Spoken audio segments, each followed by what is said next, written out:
Hey gang, what's a crack-a-lackin'? Today I'm talking about the French Revolution. I'm calling it to arms, citizens. Notice the emphasis on citizens and not subjects. The last years of the 18th century were a time of great upheaval, as a series of revolutions and wars challenged the old order of monarchs and aristocrats and established churches. The ideas of freedom and equality, ideas that have not stopped shaping the world since that era, flourished and spread. The Revolutionary era began in North America around 1763, and then in France in 1789, the most populous country in Western Europe and the center of the Enlightenment and of culture and intellectual life, became the leading revolutionary nation. They established the first constitutional monarchy, then a radical republic, and then finally a new empire under Napoleon Bonaparte that would last until 1815. But let's begin back in the Ancien Regime, the old regime before the revolution, and find out how France led itself into a revolution.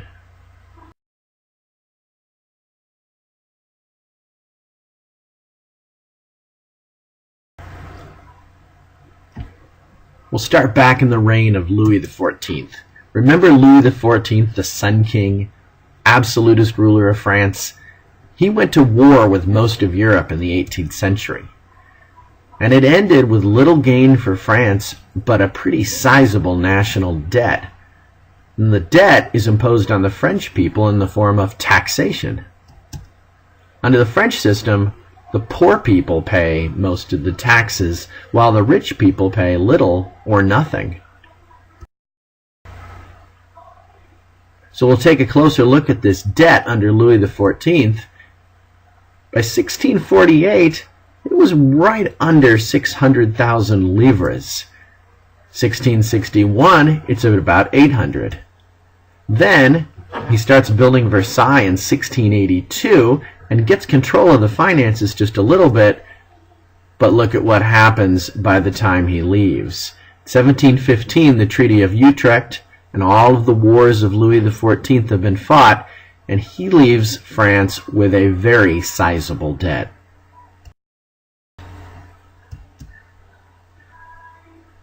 And then you may recall from your APUSH or your dual credit classes the French and Indian War. In 1763, France lost a really big war with England. It's called the 7 Years' War, or in America, the French and Indian War. And it cost France almost all of her American possessions and, of course, tons of lost revenue. It also plunged France into an even deeper financial hole, and to get back at England, Louis XVI then agrees to support the United States in their war for independence. It was essentially a blank check written in 1778 saying that we will financially and militarily support the Americans until they win their independence from Great Britain. While it may have been somewhat strategically wise to do so, France was absolutely in no position to do this financially. So France has some pretty sizable financial problems. By the 1780s, this is the reign of Louis XVI, 50% of the annual budget goes to paying off just the interest on the national debt. Not the principal, but the interest. 25% of the budget goes to the military, and 6% was absorbed by the king and his family's personal needs. When you think about it, any single family taking up 6% of an entire nation's national budget is pretty significant. 20% is allocated toward the productive functions of the state, that being the roads, the sewers, the transportation networks, etc. Now, France, unlike England and Holland, has no paper money, and it also has no standing with other nations, so borrowing it is not going to be an option.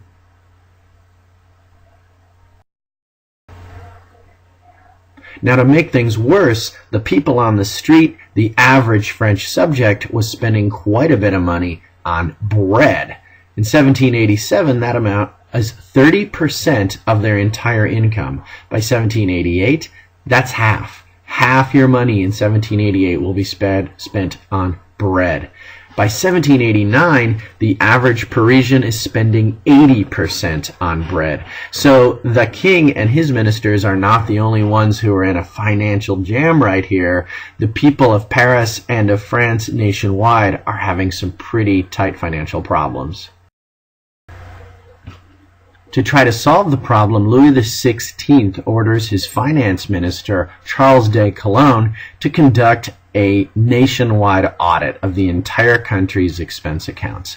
What he finds is an absolute financial mess. Overlapping authority, discrepancy in accounts. People have been cooking the books since Louis XIV. He finds an extensive pension system going all the way back to Louis XIV. You remember when Louis moved all of the nobles to Versailles so that he can keep a tighter grip on them, a closer eye on them following the Fronde.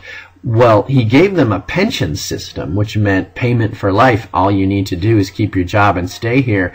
Well, that ended up being very expensive if you're paying this huge system of pensions for thousands and thousands of people to just stay and live in a great big court.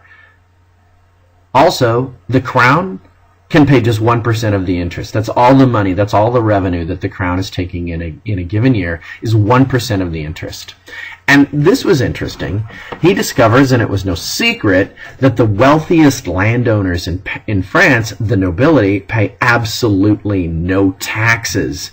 That's an interesting statistic there. The wealthiest landowners, the largest chunk of cash in the nation, and these folks pay no taxes. Louis says, "It is evident that there is a deficit in the finances of my kingdom that can't be met or lowering by cutting expenses. New taxes are still necessary to not having to take loans beyond those announced. Any delay in registration of new taxes will be detrimental to the trust and confidence and would only increase the difficulties." So, taking Calonne's advice, Louis XVI says, why don't we impose taxes on the nobility? Sounds like a good idea. And so he calls everybody together at what's called the Assembly of the Notables in Versailles in 1786. The king flatly tells the nobles, we're in a financial mess. You guys are the largest landowners. You control the largest amount of wealth. We want to raise your taxes. The nobility looks right back at Louis XVI and says, no, we're not going to do it. We're nobles. We don't pay taxes. This has been our historic right. Louis comes back at him in a few months with a second suggestion. How about a flat tax on all estates? An estate being a legal class in France, which we'll get to in just a minute. But how about we just adjust the tax system so that everybody pays a flat tax, a single %? And again, the nobility balks at that, saying, we're nobility, we don't pay taxes. The answer is no. Now, the Assembly of Notables does have one small suggestion, and they look right at Calonne and they say, how about you're fired, buddy? He was the one who started pointing the fingers at the landowning nobility in the first place, so get out. Now, the nobility realizes that Louis and his finance ministers are not going to give up, that when you're in such a financial jam, the only place to look is where the wealth is, and the wealth is with the landowners. And so they come up with an idea, and they don't expect it to be taken seriously. It's called the calling of an Estates General. And it's legally the only way that taxes can be raised is by calling of what's called an Estates General, where all three estates in France will get together and, acting in concert, pass measures that will allow the king to tax. So they say, let's call this Estates General. Problem is, we haven't done this in a while, and nobody really knows exactly what an Estates General is.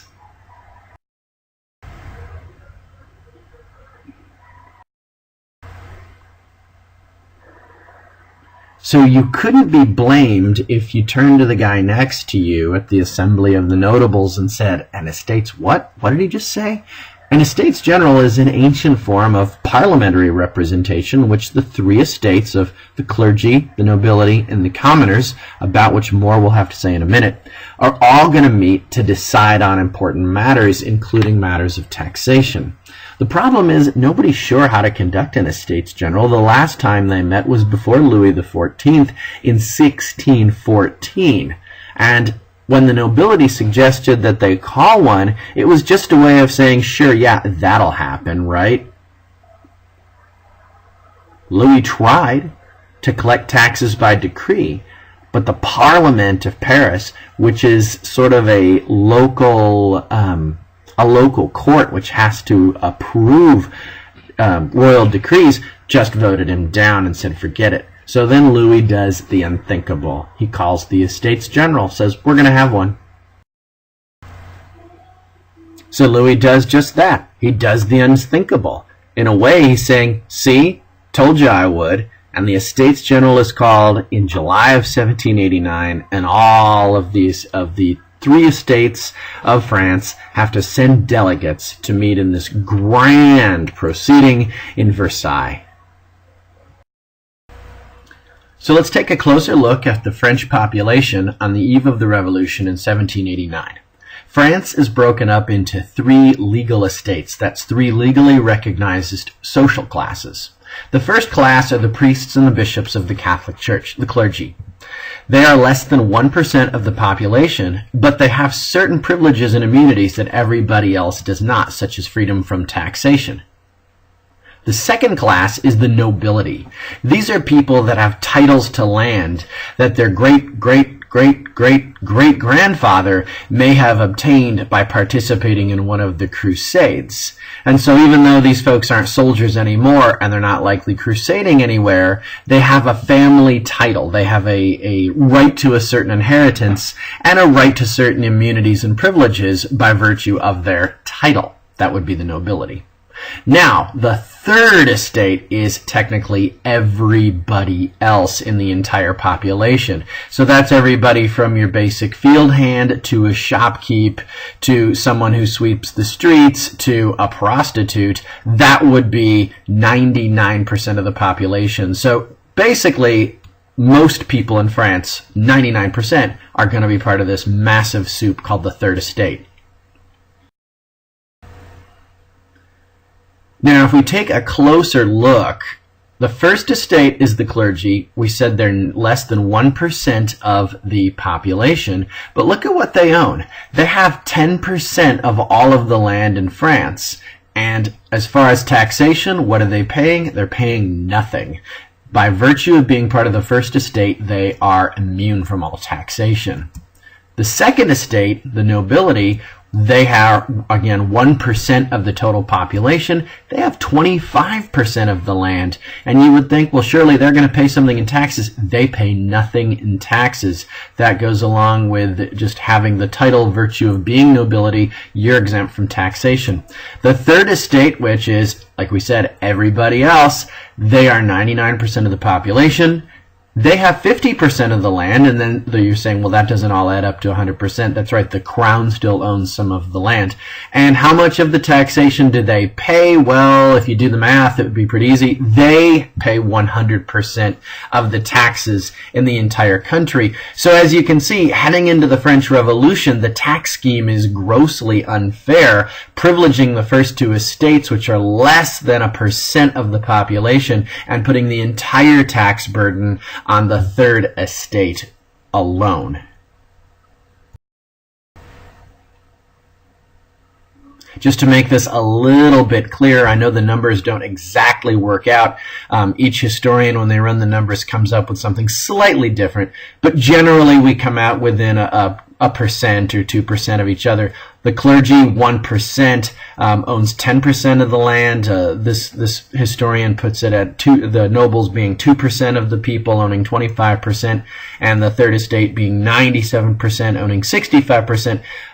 So the numbers don't always add up. I've seen a lot of different figures, but generally speaking, you're talking about the third estate, somewhere between 97 and 99% of the population, shouldering the entire tax burden of the entire nation. And so as you can see from this political cartoon right there, that's your third estate guy being crushed under the weight of the first two estates. And if you could see what's written on there, it says the tie, and that would be the tax. And that's because the third estate is shouldering the entire tax burden for the entire nation on the eve of the French Revolution. Not a good position to be in if you're a member of the third estate.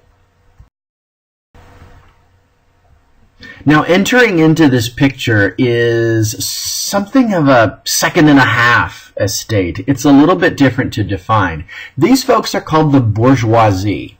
And so as where you've got the first estate and the second estate and the third estate, these folks, called the bourgeoisie, who are legally part of the third estate, enter into the picture as something else. Sometimes I call them the second and a half estate because they're somewhere between the third estate and the second estate. So let's take a closer look at just who are these bourgeoisie.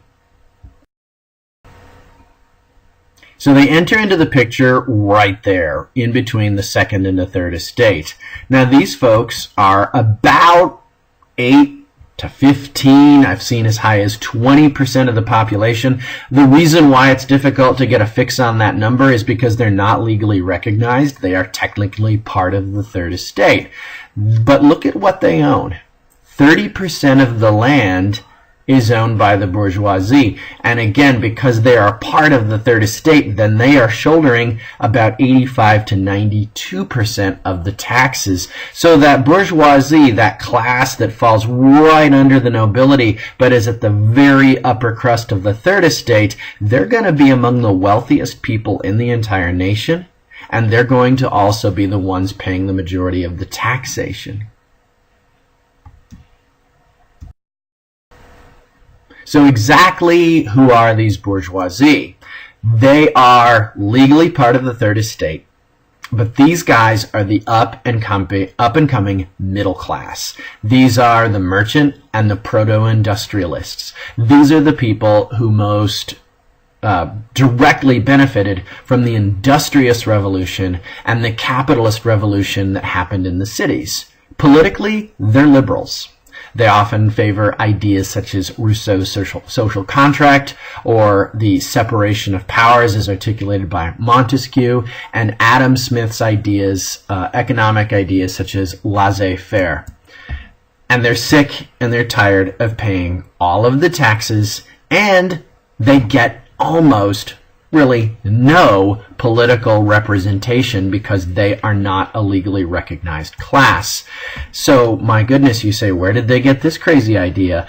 Obviously, they got a few of these ideas about no taxation without representation from the American Revolution, which their tax dollars helped to support. So those ideas are coming back home.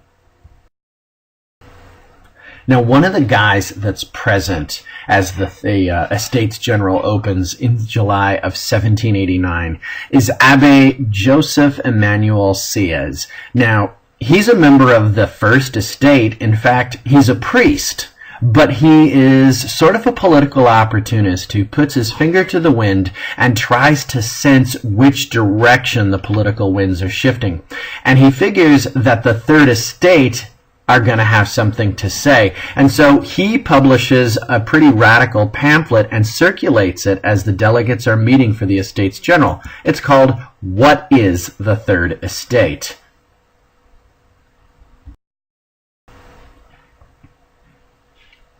Now, Joseph Sieyès, Emmanuel Sieyès writes, we must ask ourselves 3 questions. What is the Third Estate?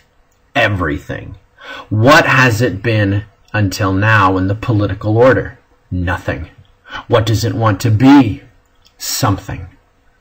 Who then shall dare to say that the Third Estate has not within itself all that is necessary for the formation of a complete nation?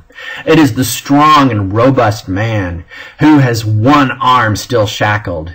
If the privileged order, he's talking about the First and the Second Estates, should be abolished, the nation would be nothing less but something more. Therefore, what is the Third Estate? Everything, but an everything shackled and oppressed. What would it be without the privileged order? Everything, but in everything free and flourishing.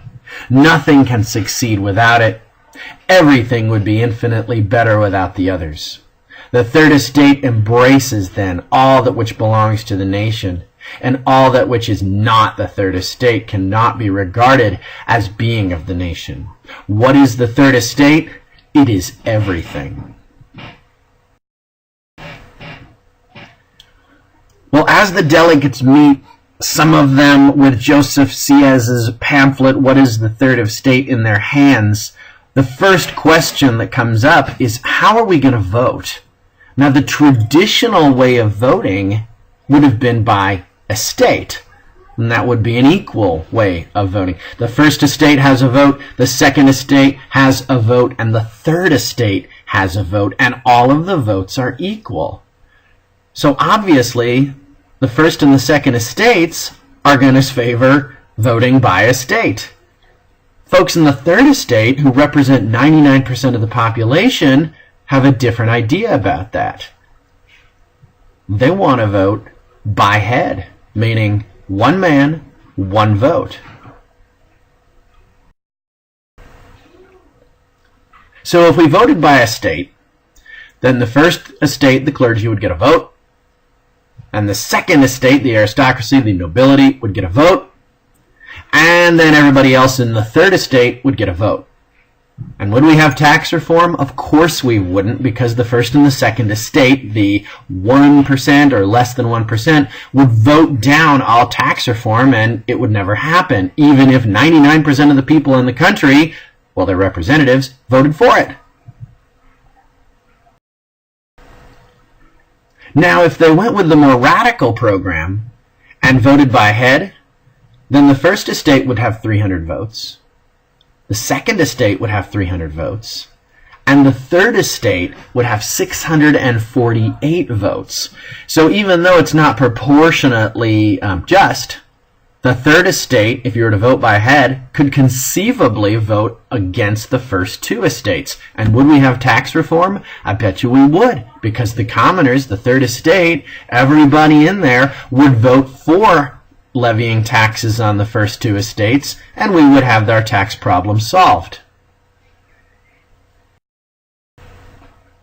Now, Louis XVI, realizing that he rules very much at the pleasure of the landowning nobility, is afraid to make a decision on this.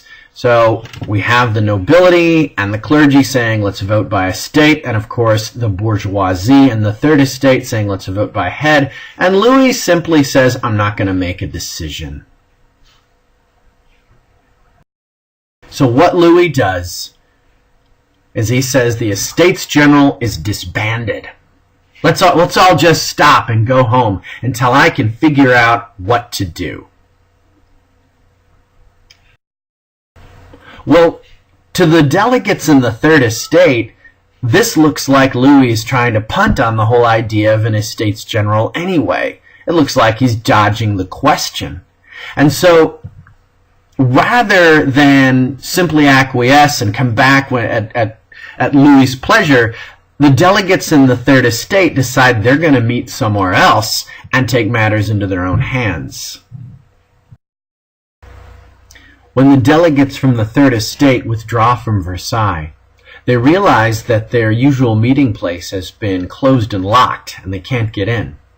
And so they decide to take up refuge in a local tennis court. And from there, things radicalize. They draft a statement to be read to the king. The National Assembly, which is what they're calling themselves now, considering that it has been called to establish the constitution of the realm, to bring about the regeneration of public order, and to maintain the true principles of monarchy, nothing may prevent it from continuing its deliberations in any place it is forced to establish itself. And finally, the National Assembly exists wherever its members are gathered. The National Assembly decrees that all members of this assembly immediately take a solemn oath never to separate and to reassemble whenever circumstances require. until the constitution of the realm is established and fixed upon solid foundations. The National Assembly, as they're declaring themselves, are not here to abolish the monarchy. We're here to restore the true principles of monarchy, they say. But they do say that we're not going to disband until France has a written constitution.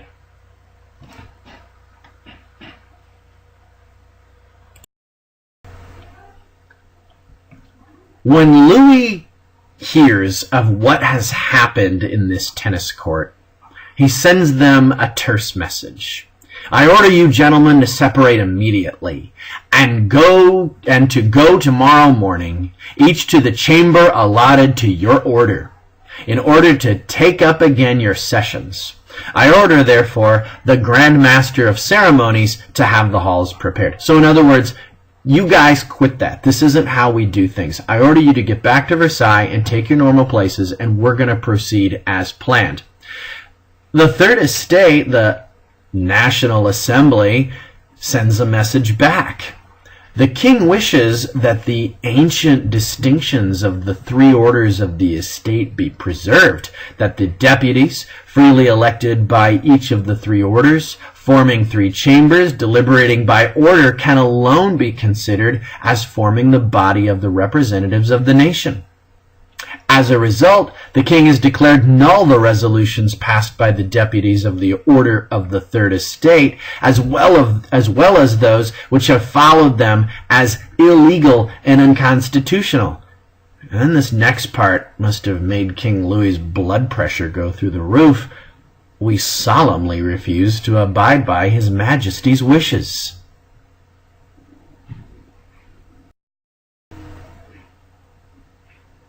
Now, while all of this discussion about the Third Estate and are they going to get back to their seats in Versailles is going on, something else happens outside in the city of Paris.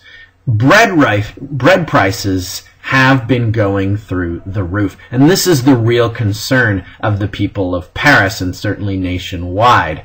And so, you've got up to 150 of the city's 150,000 of the city's 600,000 people are unemployed, and tensions are running really high. And then, when the king dispatches troops in response to the tennis court oath to the National Assembly meeting, then tensions reach a fever pitch. And spontaneously, without provocation and without warning, a group of Parisian citizens storm the Bastille.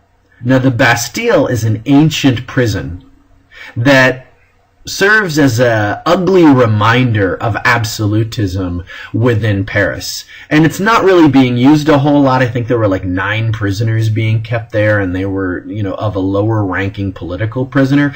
But it's a symbol of despotism. It's a symbol of absolutism. And it's a symbol of everything that the king has supposedly done wrong. And so when the Parisians storm the Bastille, they're making a point. They're sending a message to the king, hey, we don't like. So the people of Paris take out their frustration on this ancient prison. There's nobody in there worth talking about. It had a few political prisoners.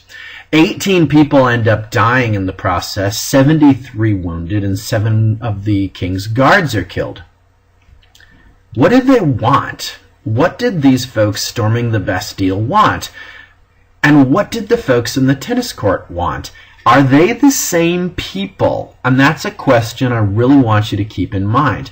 Popular violence is erupting outside, while you have the sort of political disputation going on inside. Are these events even related?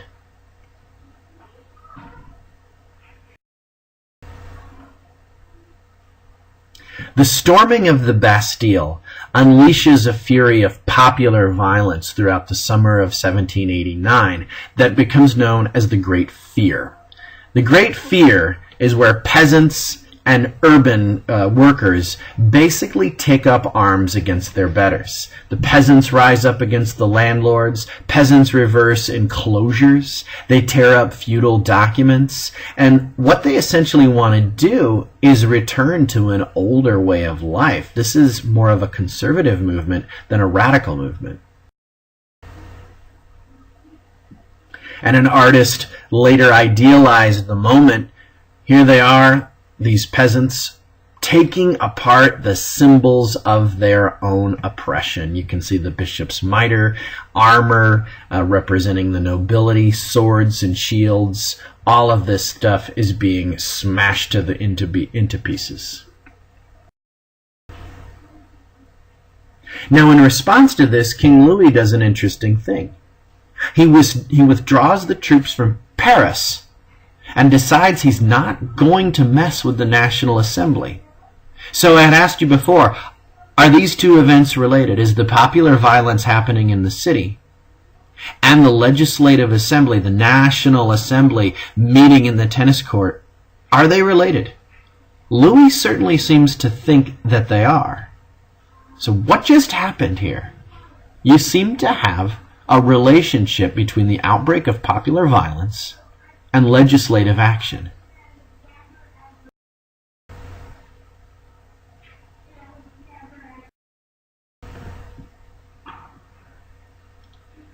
And so at the end of the Great Fear, the National Assembly decides they're going to issue a series of radical decrees which collectively become known as the August 4th Decrees.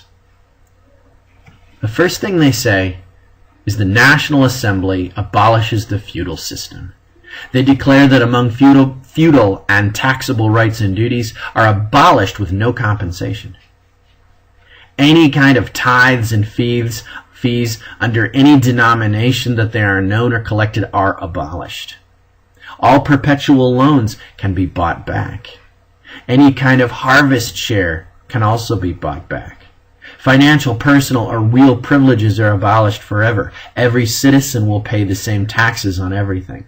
Every citizen, whatever their origins are, can hold any ecclesiastic, civilian, or military job. So you have to ask yourself, is this what the members of the Third Estate had gone into the Estates General for? And is this what they're saying now?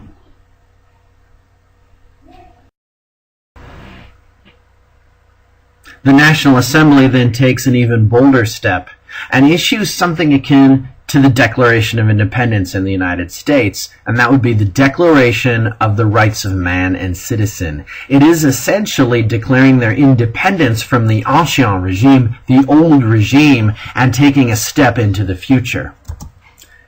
It says things such as, men are born and remain free and equal in rights, echoing Rousseau.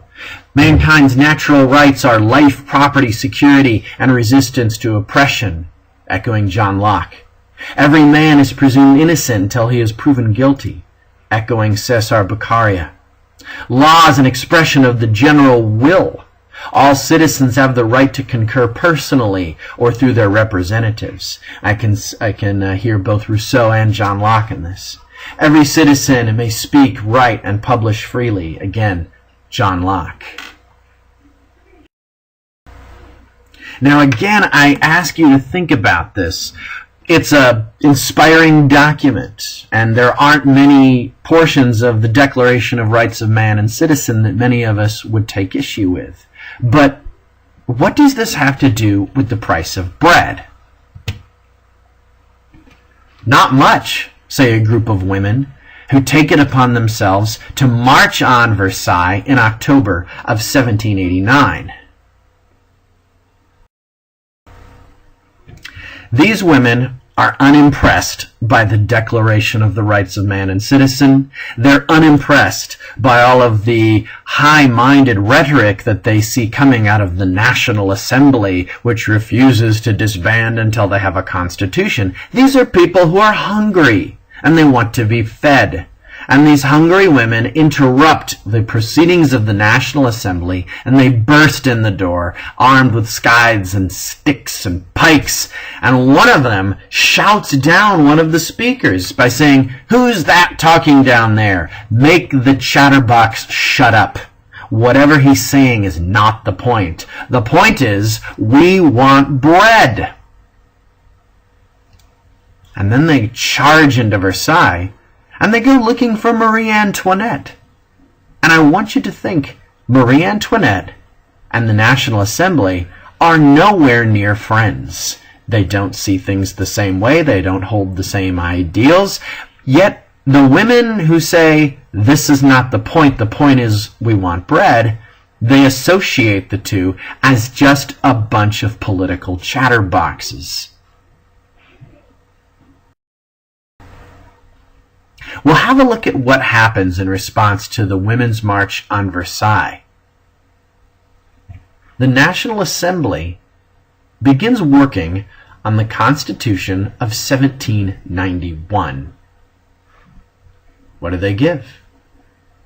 France is declared a constitutional monarchy, and King Louis, he agrees to take a debased position. He doesn't have much of a choice. All legislative power is taken from the king and transferred to the National Assembly. Women are given property rights, the right to divorce, and the right to sue men for child support. Is this the point? The point is, we want bread.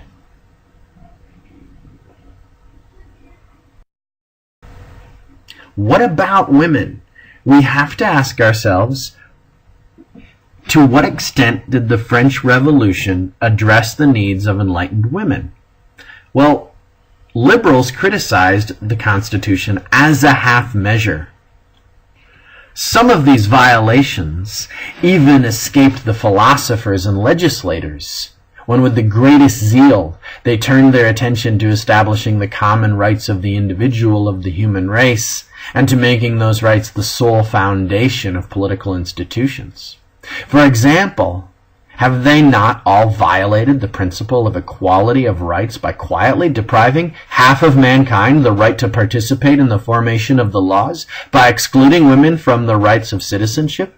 Is there a stronger proof of the power of habit among enlightened men than seeing the principle of equality of rights invoked in favor of 300 or 400 men deprived of their rights by an absurd prejudice? Perhaps he is thinking of actors here, and at the same time forgetting those rights when it comes to 12 million women.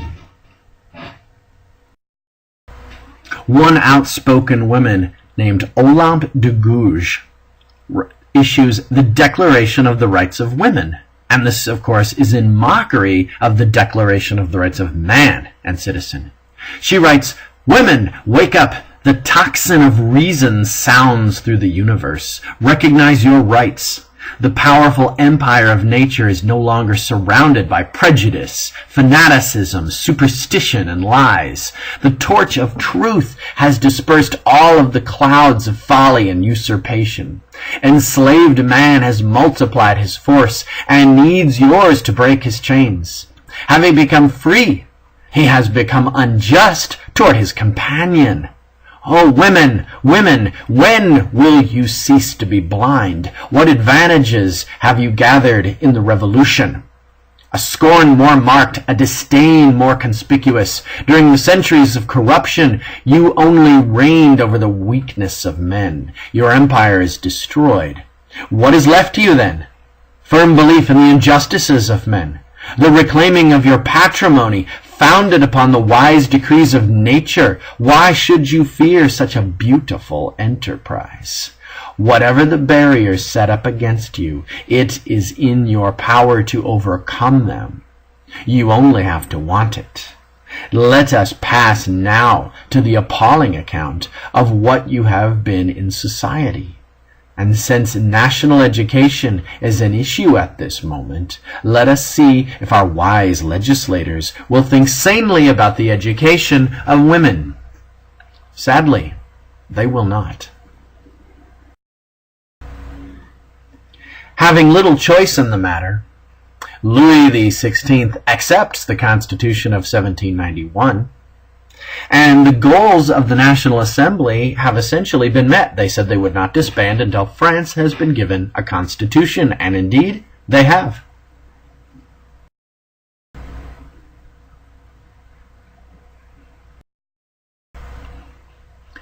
The Assembly does not stop there. Having issued France a constitution, the Constitution of 1791, they embark on a campaign to reinvent French culture from the ground up. The Constitution of 1791 changes the character of the revolution. The moderates who wrote the Declaration become dominated by radical voices who don't want to stop there. They don't say, well, the revolution's done. They want to go further, and they want to completely reinvent French culture.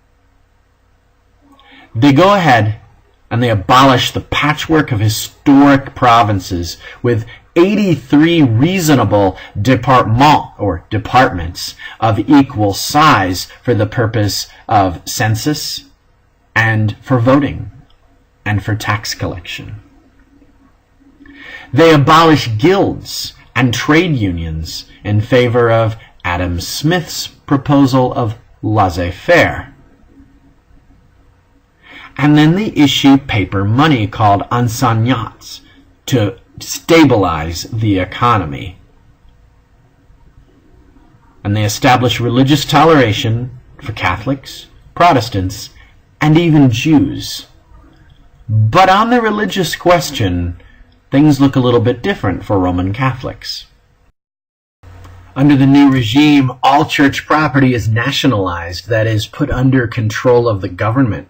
Monasteries are going to be gutted and liquidated, so everything that they had of value is going to go to the state. The purpose behind this is to back the new currency called assignats. You have to give them something. There isn't enough gold or silver or bullion in the national treasury to do it. So if you simply rob the church, then we'll be able to pay our debts, so the thinking goes. All clergy are made to sign what's called the Civil Constitution of the Clergy, which is a national church with priests chosen by voters. So essentially, the Roman Catholic Church no longer exists. You now have something of a debased and gutted French Catholic Church, which is at the whim of voters rather than Rome. The Pope in Rome, Pope Pius VII, has something to say about this. He says, "We decree and declare by this letter and our authority that all other elections by the electors of municipal districts to French cathedral and parochial churches, whether vacant or occupied, whether old established or recently and unlawfully created in accordance with the said Constitution of the Clergy, have been, are, and will be void, unlawful, sacrilegious, and utterly null, and we hereby rescind, deface, and revoke them." So, in other words, Pius VII declares that all of the orders given under the Civil Constitution of the Clergy are invalid, and this basically means that the Catholic Church and all of its sacraments no longer exist in France, so long as the regime is enforcing the Civil Constitution of the Clergy. So here's a cartoonist depiction of what's happening. There's a pretty fat and happy priest going into this situation, and then the Third Estate is squeezing him, and look at the priest who's leaving. He's all skinny.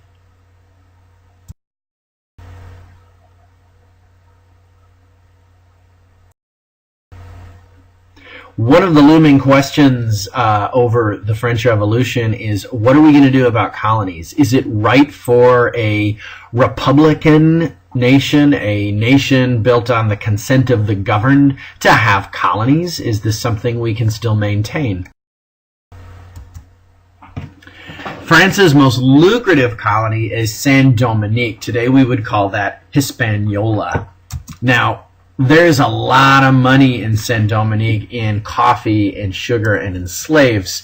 And it's also brimming with a lot of social tension, which comes to a head with the Revolution of 1789. You have a really small population of white, wealthy plantation owners. You have a few poor whites, and then you have about 500,000 slaves of both African and European descent. So the question before the National Assembly is, can we have an enlightened republic in Europe but still maintain this system of race-based slavery in the colonies? And the answer is, no, we're not going to free the slaves. But the National Assembly allows the white elite to hold elections on the slavery question. And of course the white elite in Saint-Dominique vote emancipation down. Olympe de Gouges remembers in her Reflections on Black People, she says, "Why are black people enslaved? The color of people's skin only suggests a slight difference. There is no discord between day and night, the sun and the moon, and between the stars and the dark sky. All is varied. It is the beauty of nature. Why destroy nature's work?"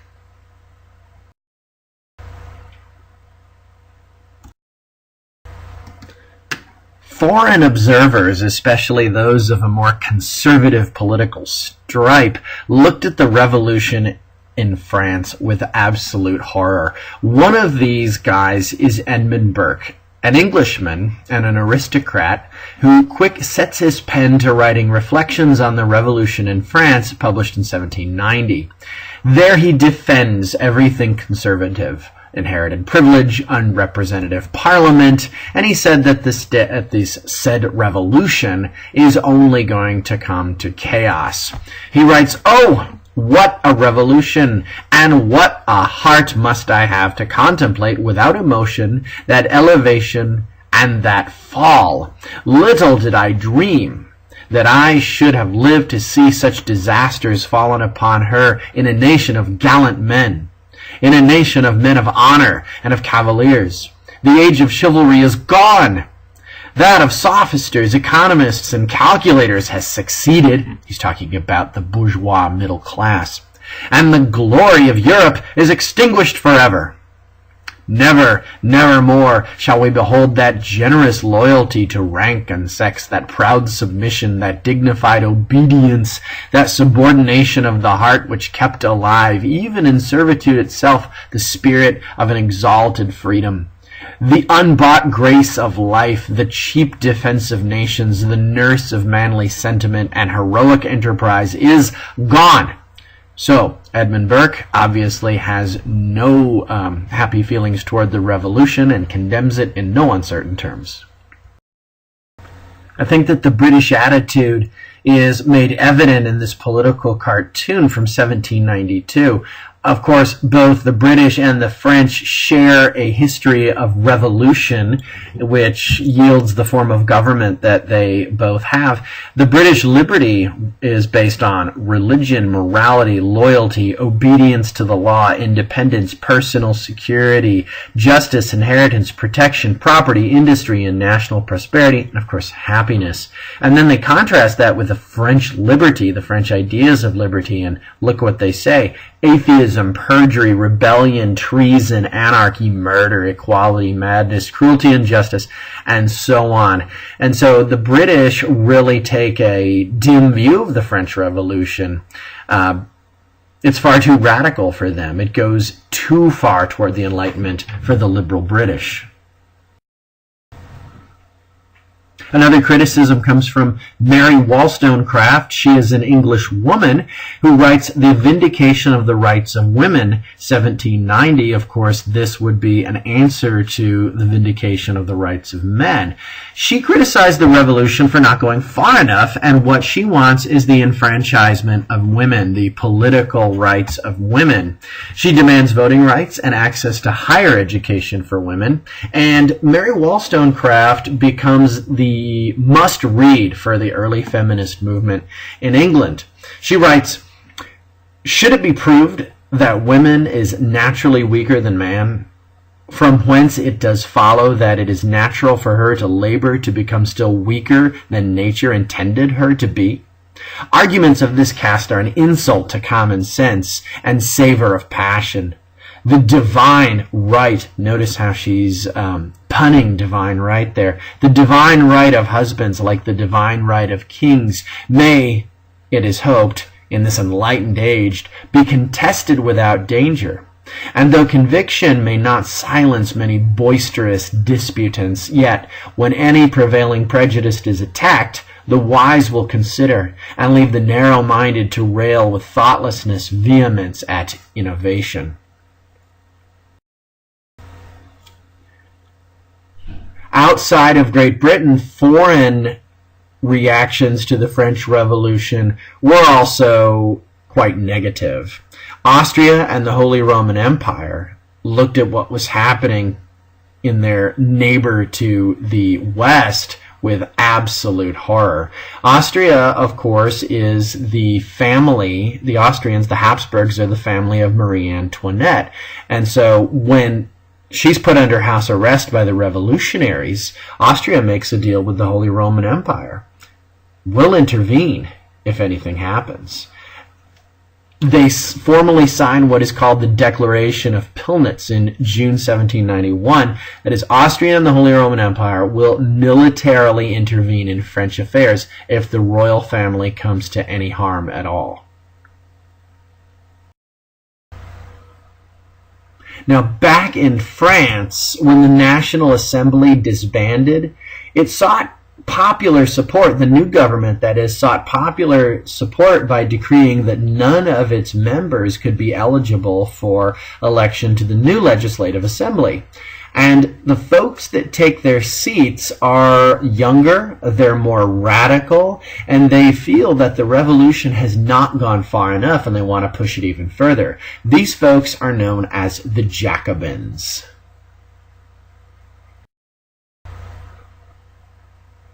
The Jacobin Club is a little bit different from their predecessors. They're not the moderate revolutionaries who wanted a constitution and a limited monarchy and wanted to leave it at that. The Jacobin legislators are still middle-class men. They're still up-and-coming bourgeoisie, but they're younger, and they're more impulsive, and they're less cautious than their predecessors. And the name Jacobin comes after their political club because they used to meet at the monastery of St. James, and the name simply stuck. And these are men who are passionately committed to the liberal revolution and to taking it to the next level. They lump useless aristocrats and despotic monarchs together. And they believed that if the courts of Europe were attempting to incite war, incite a war of kings against France, then every Frenchman, 10 million Frenchmen, would be able to rise up and change the face of the world. They believe that the revolution that has begun in 1789 is destined to carry its mission to the rest of Europe.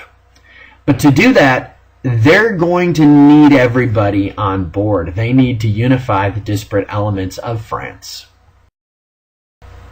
And so one of the first actions of the newly elected assembly is to declare, we will incite a war of people against kings. 10 million Frenchmen, kindled by the fire of liberty, armed with the sword, with reason, with eloquence, will be able to change the face of the world and make the tyrants tremble on their thrones. France would rise to the full height of her mission. And so you get the sense that the revolutionaries are believers in their mission, in their cause. They believe that it is their job to spread the revolution to the rest of the planet.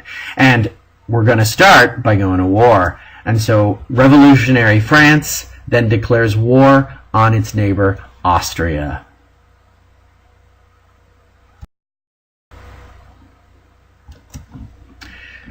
So you begin in 1782 with France and Austria at war. But soon Prussia, Austria's ally, joins with Austria, forming the first coalition against France in 1792. And the result is that the French armies fail to hold together, and they fall apart when they invade the Austrian Netherlands.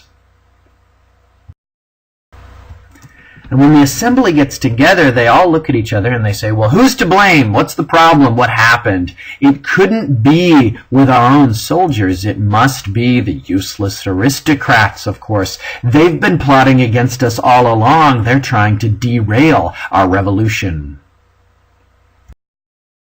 One of the ways that the National Assembly drums up popular support for the War of the People on Kings is through the adoption of a national anthem, which is on the lips of every soldier marching into battle. It's called La Marseillaise, and it's written and adopted by the National Assembly in 1792. Have a look at the lyrics. Arise, children of the fatherland, the day of glory has arrived. Against us, tyranny raises its bloody banner. Do you hear in the countryside the roar of those ferocious soldiers? They're coming right into your arms to cut the throats of your sons and women. To arms, citizens, form your battalions. Let's march, let the impure blood water our furrows. That's the French national anthem to this day, ladies and gentlemen. You'll never go to a French soccer game and hear that sung in the same way. Another way that the National Assembly attempts to drum up support is by calling for the Levée en masse. That is a national draft, which is to bring thousands of men into the ranks of the military.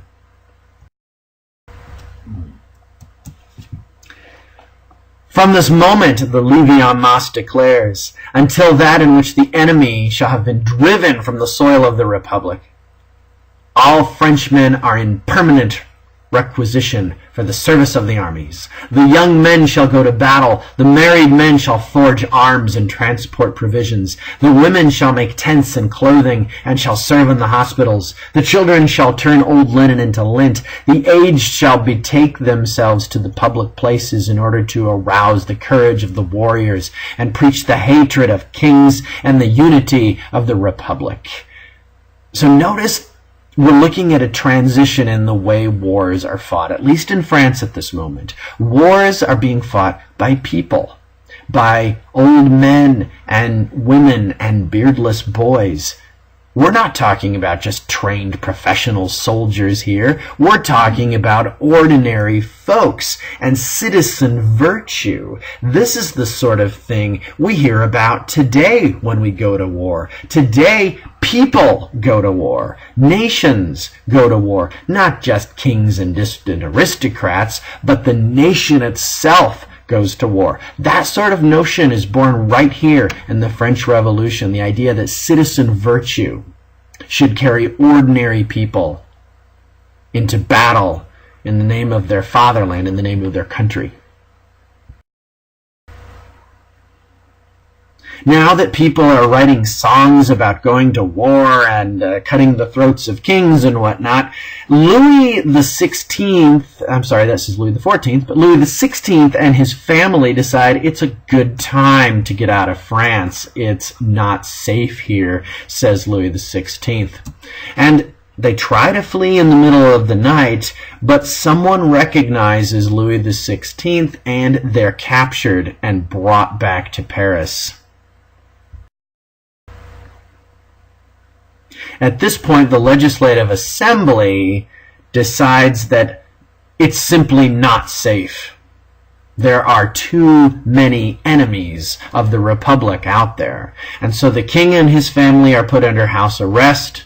The king is suspended of all power, and he's not even going to be called Louis XVI. He's going to be called Citizen Capet, which is his family name. And they're going to call for a new assembly, yet another government, and this time it's not going to be on the vote of propertied men. We're calling for universal male suffrage. And the revolution will be further radicalized.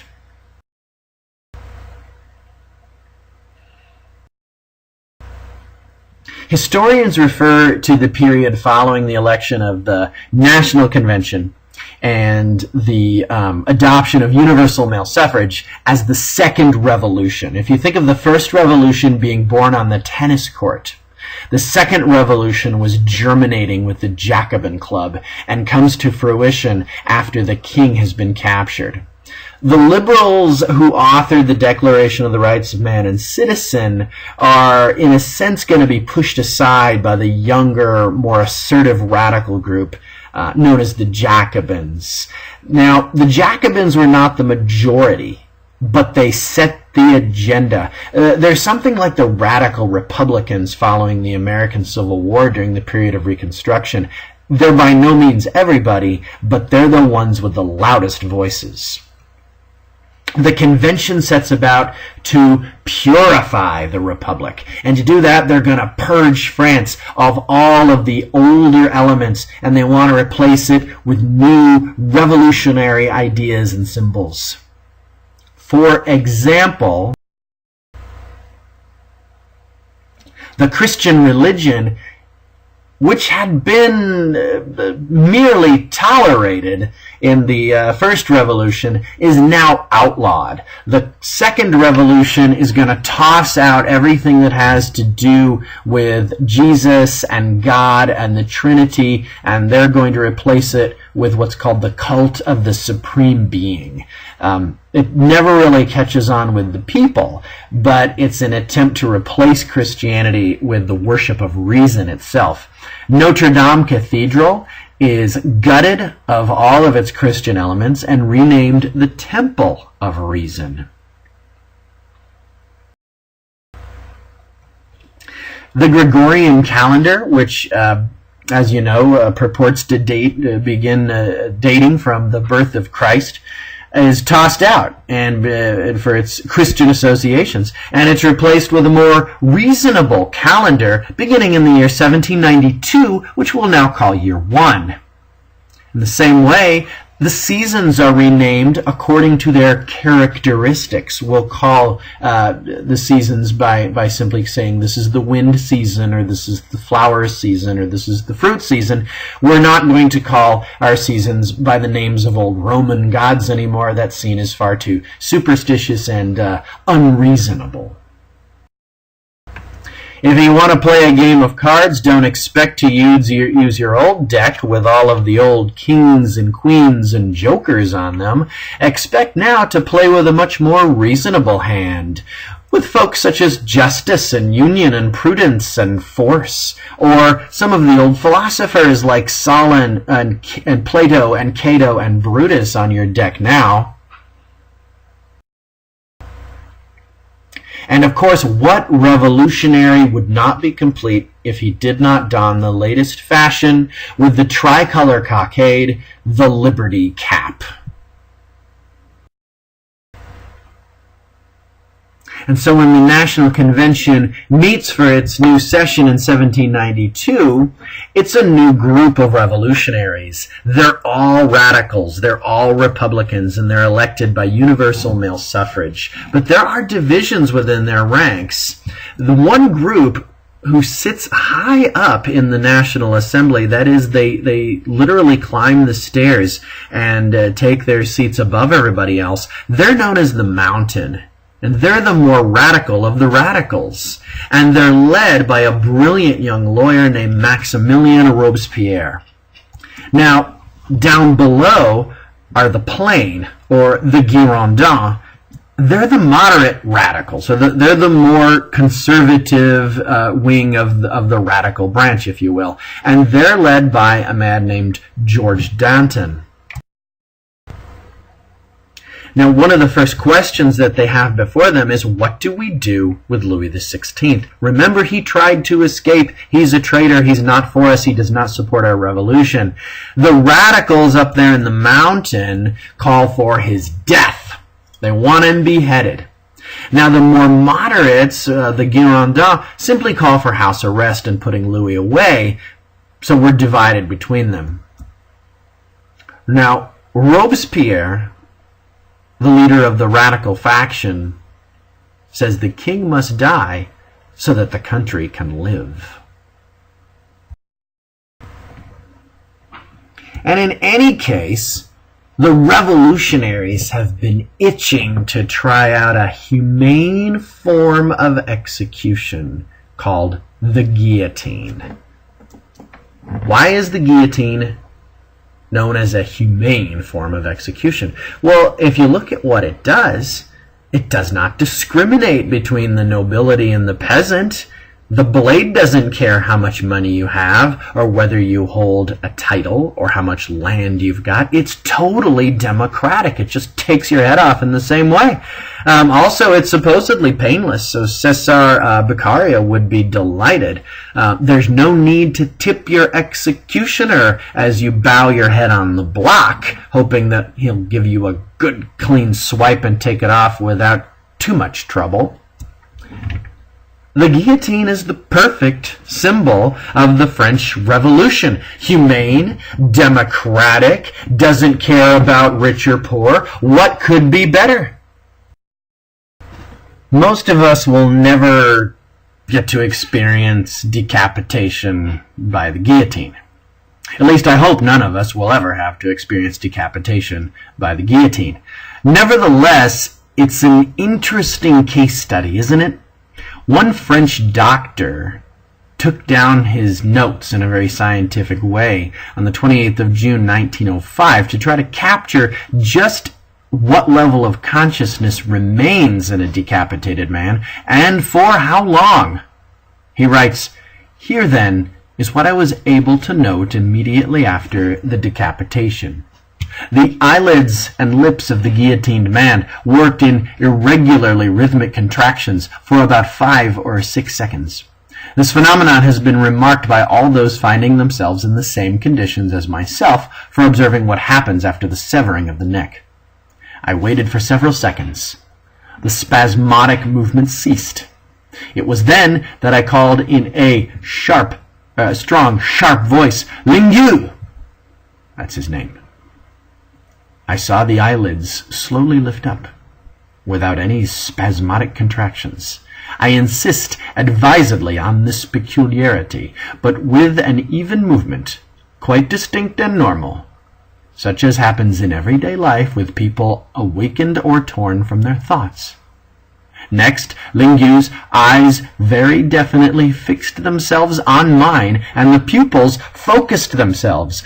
I was not, then, dealing with the sort of vague, dull look without any expression that can be observed any day in dying people to whom one speaks. I was dealing with undeniably living eyes which were looking at me. After several seconds, the eyelids closed again. It was at that point that I called out again, and once more, without any spasm, slowly the eyelids lifted and undeniably living eyes fixed themselves on mine with perhaps even more penetration than the first time. Then there was a further closing of the eyelids, but now less complete. I attempted the effect of a third call. There was no further movement, and the eyes took on the glazed look which they have in the dead.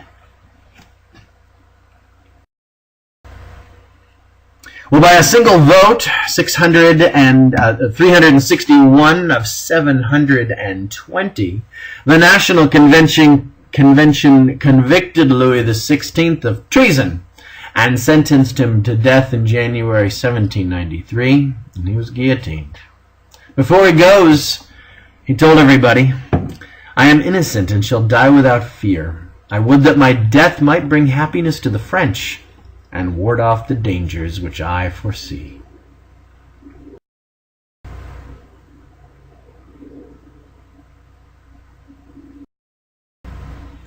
This English cartoon certainly takes a dim view of the execution of Louis XVI. "Hell broke loose," or "the murder of Louis," says the cartoonist. Take a closer look at the division between the radicals and the moderates in the National Convention. The Mountain and the Girondins. The Mountain is an urban group. Their power base is in Paris, and their main support comes from folks called the sans-culottes, or the working people, about whom we'll have much more to say in the following slides. The Mountain, as we said, are more extreme. They will adopt extreme measures to achieve their goals. They see the urban center of Paris as the revolution, and they favor a more centralized approach to government. Now, the Girondins, on the other hand, Their power base is in the provinces. They're more of a rural people. Rural people tend to be more conservative. They fear the influence of the cities and the sans-culotte working people. They feared the dominance of Paris in national politics, and they support more national government. They support a federal system of government more than a system of government centered in one area. So they would support more of a division of powers. Now, who are the sans-culottes? They're the urban working class, and these are the folks that had been hit hardest by the bread crisis and the Depression. When you think back to the storming of the Bastille in July of 1789, this was the work of the sans-culottes. This was the work of the urban poor. They're not the philosophes, they're not the philosophers, and they're not necessarily monarchists. These are hungry people. These are the folks that will tell you, that's not the point. The point is we want bread. And they've been recently enfranchised with the vote as of 1792. The sans-culottes are raw, nervous, volatile political energy. And the revolutionaries are going to try to channel this energy into their own political ends. That's the question. Can the energy and the vote of the sans-culottes be directed in support of a radical agenda? Well, what would you do to gain support of the sans-culottes? How would you give it to them? What would you do? You'd meet their needs. You'd impose wages and price and wage control and try to stabilize the economy. You'd give public ownership to the major industries and ration out employment. You would plan the economy and give minimum wage laws. And you would ration the necessary commodities. In short, you would institute the first national socialist government. Now, they won't call it that. No one is saying socialism, not yet. But that's essentially what they're trying to do, is rally the masses, the unwashed urban poor, into a political fighting force. But this is primarily what they want. If you're a baker in Paris, you're only allowed to make the bread of equality. That is a brown bread made of a mixture of all available flours. In fact, white bread and pastries are outlawed as luxury. The poor of Paris may not have eaten well, but under the new regime, at least they ate.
The plan ended up working.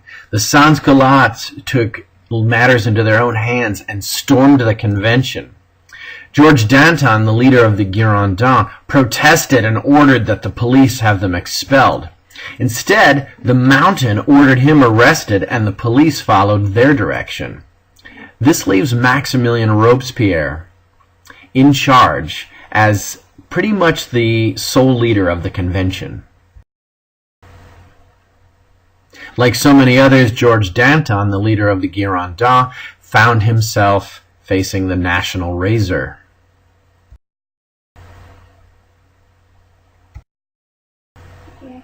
So let's take a closer look at Maximilien Robespierre. He was a member of the bourgeoisie. He had been with the revolutionaries since the very beginning in 1789, when the tennis court oath said that they would not disband until they had forged a constitution. He was also an early member of the Jacobin Club and a member of the convention as the Second Revolution began and the more radical reforms took hold. He was a lawyer by training, and he gained a reputation for his brilliant speeches and oratory. He was also a committed philosophe. He claimed to be a deist, but he was probably more like an atheist, and politically he was a radical Republican. After the arrest of Danton and his execution, he was appointed by the convention as head of what was called the Committee of Public Safety. In Robespierre's most famous speech, he justifies the use of terror, in fact violence, against the so-called enemies of the Republic. He writes, "If the spring of popular government in time of peace is virtue, the springs of popular government in revolution are at once virtue and terror. Virtue, without which terror is fatal. Terror, without which virtue is powerless. Terror is nothing other than justice, prompt, severe, inflexible. Society owes protection only to peaceable citizens. The only citizens in the Republic are the Republicans. This terrible war, waged by liberty against tyranny, is it not indivisible? Are the enemies within not the allies of the enemies without? The assassins who tear our country apart, the intriguers who buy the consciences that hold people's mandate, the traitors who sell them, the mercenary pamphleteers hired to dishonor the people's cause, to kill public virtue, to stir up the fire of civil discord, and to prepare political counter-revolution by moral counter-revolution, are all those men less guilty or less dangerous than the tyrants whom they serve?" And so begins the most radical and the most bloody portion of the French Revolution, known as the Reign of Terror in 1794. It's the purging of nobles, aristocrats, priests, and anyone else that Robespierre thought to be a threat or counter-revolutionary. No real law governed the reign. If Robespierre thought you were dangerous, then you would find yourself facing the national razor. Its victims included members of the royal family such as Marie Antoinette and Olympe de Gouges, the famous feminist. An estimated 40,000 people lost their heads during Robespierre's reign. Now remember, this was supposed to be a purging of aristocrats and priests, the nobles that were so opposed to the revolution that they have to be done away with. In fact, of those executed, 7% were clergy and 8% were nobility. Everybody else, we're talking 25% of those executed were the middle class. 31% came from the urban working poor, the sans-culottes, and 28% were farmers and peasants. So yeah, there were a lot less clergy and nobility in the entire country, but one would think that if this was a purge of the clergy and nobility, they would top the list of people executed, but it was not the case. The revolution has come to eat its own. One of the terror's biggest supporters was the journalist and radical Jean-Paul Marat. Marat ran a newspaper, a radical newspaper called The Friend of the People, which was little more than radical propaganda, in which he would list the names of the supposed enemies of the revolution, and then those people would find themselves facing the national razor in time. Jean-Paul Marat as you can see by this picture, commanded the attention of the masses through his pithy sayings such as, 500 or 600 heads cut off would have assured your repose, freedom, and happiness.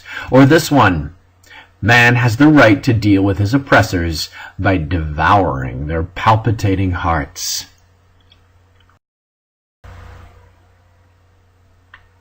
Now this is Charlotte Corday. She's a 24-year-old monarchist. She's a closet monarchist. She's not letting everybody know. She's been hiding within the ranks of the Jacobin Party and the National Convention, looking for an opportunity to do some damage to the cause and hopefully reverse the course of the revolution. She's been targeting Marat for some time. She's looked for him at the Palais Royal, known as the birthplace of the French Revolution. She'd pursued Marat at the National Convention but couldn't find him. She'd knocked on his door 3 times, only to be turned away each time. Finally, she hatched a plan. See, she said she had a letter with the names of 18 enemies of the revolution, but she couldn't just give it to anybody. It was far too high profile. She would need to deliver it personally. Now that did the trick, and Marat's doorkeeper agreed to let her in. When she's allowed in, she approaches Marat, who's been soaking in his bathtub. Marat spent quite a bit of time in his bathtub because he contracted an incurable skin disease, probably from hiding in the sewers of Paris back when being a revolutionary was illegal during the reign of Louis XVI. Well, she's able to sneak up on him and get the note into his hand. And as he's looking at it, inspecting it for the 18 names of people that he's going to turn over to the National Razor, she plunges a knife into his chest, ending right there this small portion, this small contributor of the Reign of Terror. She knows that she's going to go down for this. She knows that she's going to be captured. But she doesn't apologize. She says, I have killed one man to save 100,000. Well, Charlotte Corday did face the National Razors, as was captured by this French newspaper. But Marat's death was also captured by the artist Jacques-Louis David.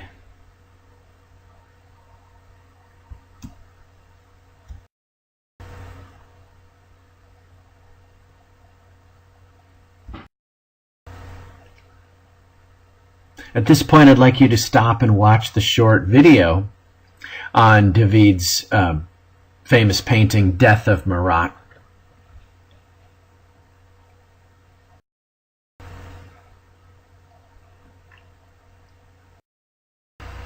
As the heads begin to roll through the streets of Paris, Robespierre seems more and more dissatisfied. Question history, he counsels, and learn how all the defenders of liberty in all times have been overwhelmed by calumny. But their traducers died also. The good and the bad disappear alike from the earth, but in very different conditions. O Frenchmen, O my countrymen, let not your enemies, with their desolating doctrines, degrade your souls and enervate your virtues. No, no, death is not an eternal sleep. Shortly after giving this speech, the National Convention, realizing that their own ranks are being purged at a greater degree than anyone else, has Robespierre arrested on the 27th of June, 1794.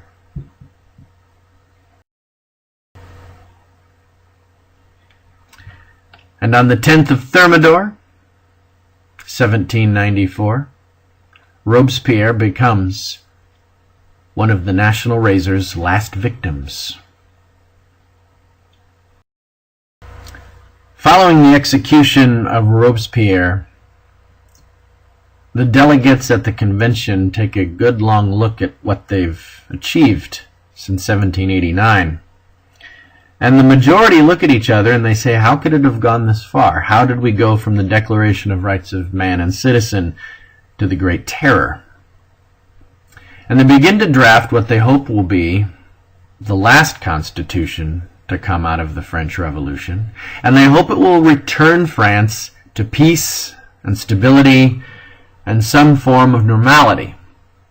The Constitution of 1795 removes the price controls and allows the return of the free market. And when the sans-culottes, the foot soldiers of the radicals, protest, then the army is used to suppress them. The Jacobin Club, seat of the radicals, and that club from which Robespierre sprang, is outlawed, also with all trade unions, labor unions. The Catholic Church is reestablished, and freedom of worship is reestablished, but the Catholic Church will not see its property reestablished. And another government is formed. This time we're calling it the Directory. It's a 5-man executive committee that's elected by the wealthy male population. You've got a council of 500 that introduces legislation, and a council of 250 that approves that legislation. Both houses are elected by electors who own or rent property worth 100 to 200 days' labor. So the whole franchise in France is about 30,000 voters. And of these, they are elected by at least 21 men of at least 21 years old who pay taxes. So is everybody happy with the resolution of the French Revolution?